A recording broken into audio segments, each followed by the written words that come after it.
The Defense Headquarters has advised the public to dismiss an online video said to have been released by Boko Haram leader Abubakar Shekau showing remorse over the insurgency in Nigeria's northeast. But the military authorities insist that Nigerian armed forces will continue with its offensive against insurgents in the northeast in spite of the purported video. What does the sect hope to achieve with this latest move? Is peace lurking by the corner after 7 years of brutal attacks by Boko Haram in the northeast? Data feeds still coming through in one place simultaneously on all our social media platforms. Major reforms still taking place in Nigeria's oil and gas sector. The next step is the Petroleum Industry Bill, which has awaited 7 years at the National Assembly.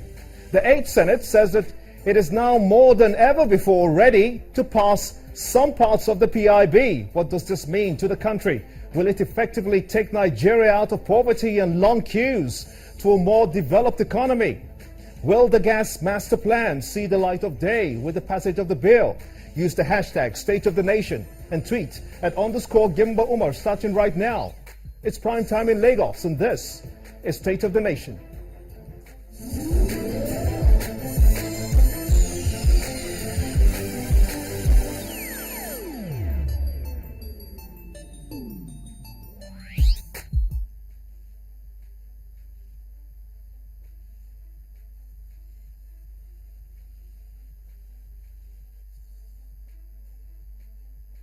Welcome everyone in Nigeria and the rest of the world. I am Gimba Umar and this is State of the Nation. On the screen right behind me, data feeds still coming through in one place simultaneously on all our social media platforms.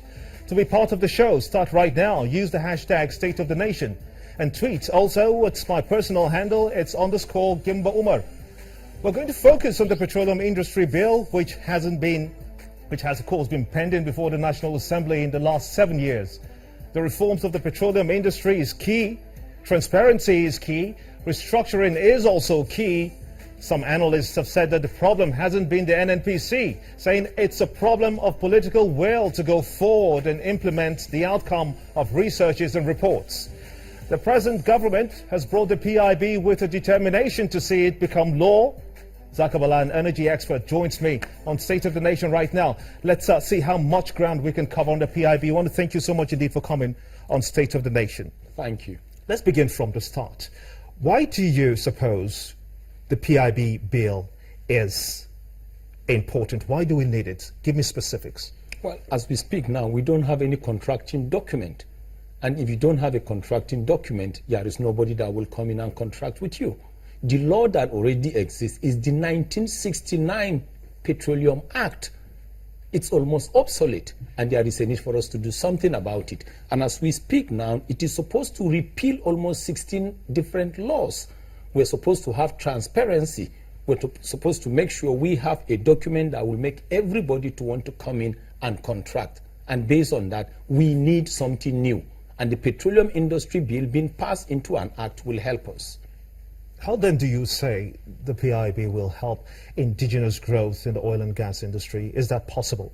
Well, first of all, when you talk about indigenous growth, you should define Nigerian content.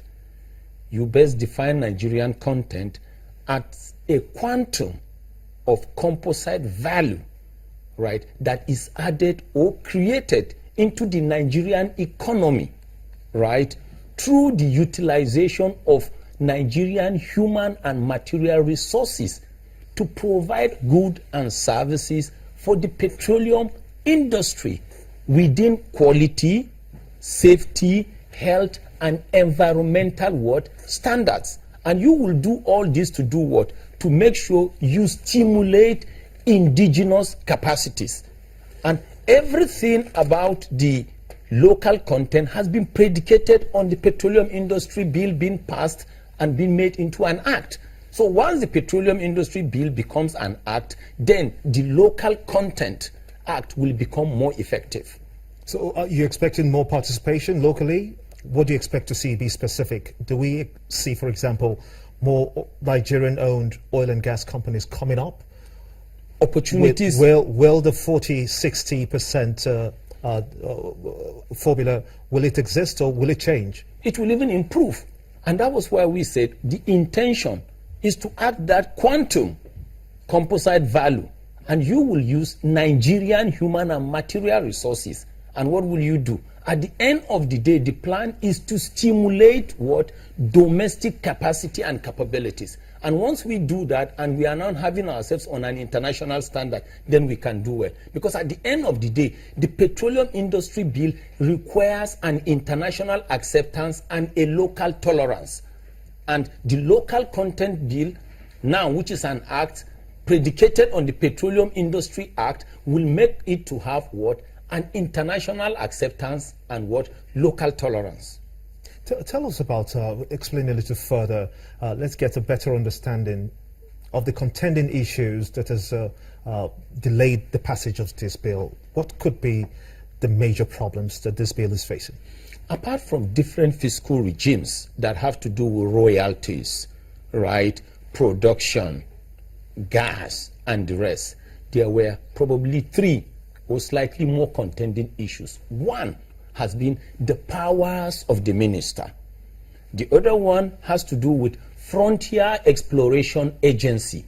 And the third one is probably the 10% host community fund. As far as the power of the minister is concerned, this is the best way I can explain it. Any country you go to in the world, any organized country, after the president, the prime minister, or the vice president, the minister for defense of that country must be a powerful person. The minister for finance of that country is always a powerful person. And the minister for energy, in our own case, the minister for petroleum, is always a powerful person. So what you really need is to make sure you get a Nigerian of Nigerian extraction with the requisite credentials and make him to occupy that position so that he or she does not abuse the power. But if you get somebody that is morally bankrupt or is likely to suffer from moral insolvency, then the powers of the minister or discretionary powers of the president will be abused.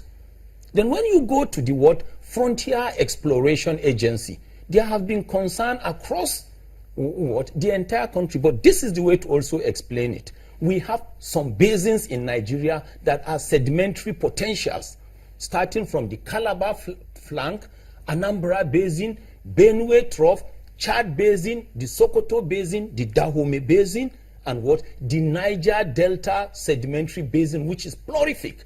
So apart from the Niger Delta that we are benefiting from, it's also good to generationally and futuristically plan for the other basins. So we shouldn't see political wranglings in that direction. And as far as the 10% host community fund is concerned, you need to first of all define what is a host community, who constitute a host community. As far as I am concerned, a host community is that community that is associated with fiscal extraction of oil and gas. Like the Ogonian land now, for example, exactly. that has been polluted Yes. over this. Will this bill also put into consideration the environmental impact of oil exploration? Sure. It's always going to do that, because apart from general biodegradation, you will have clauses that have to do with necessary and commensurate bioremediation. And that's where we are saying that all we need is to be given, Nigerians should be given the chance to go through this bill, analyze, make inputs for the legislators. And theirs is to look at it, and if we need to go through it again and recleanse it, we do it for them. But we need to have a contracting document, without which we will never be respected on the international pedestal, and no serious investor will come into your domain to contract with you. Now, what the government wants to do at the moment is to pass some parts of the bill. How do you see that coming through? It's very strange when I hear people saying you should pass the PIB in piecemeal. You can't do that. You're talking about a contracting document. The last PIB I saw was a 223 pages document. As I speak to you today, the Nigerian oil and gas industry is matured. We have Nigerians doing great all over the world. We have enough oil and gas engineers, enough oil and gas lawyers, enough oil and gas accountants, and enough oil and gas environmentalists. All the legislators need to do is to congregate these brains. Give them the opportunity, give them the documents. The lawyers will look at their areas, engineers will look at theirs, environmentalists will look at theirs. At the end, you congregate it into one document. That's how it is done.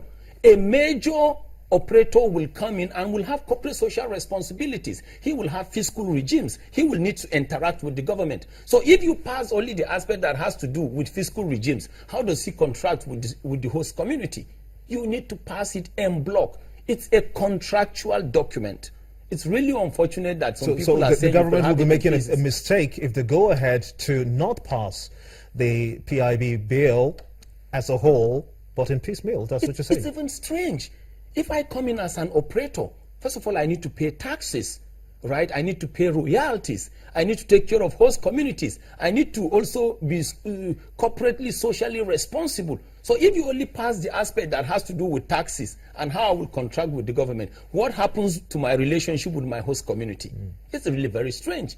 It's one document that has to do with the oil and gas industry. That's how it is done. And you have the necessary expertise within the Nigerian system that can be congregated who will analyze these bills. Like I said, economics, accountants will look at fiscal regimes. The lawyers will look at what? Legal regimes. The environmentalists will look at biodegradation and bioremediation. Engineers will look at production, look at other areas and of integrities. That's the way you do it. Then socialists can look at probably corporate social responsibilities and relationship with host communities. You have to pass it as a document.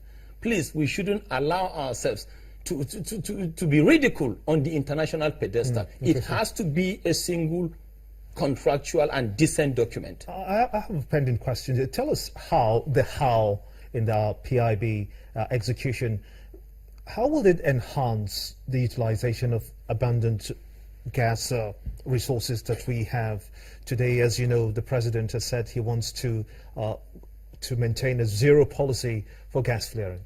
First of all, it's very strange that we are not taking advantage of our gas resources.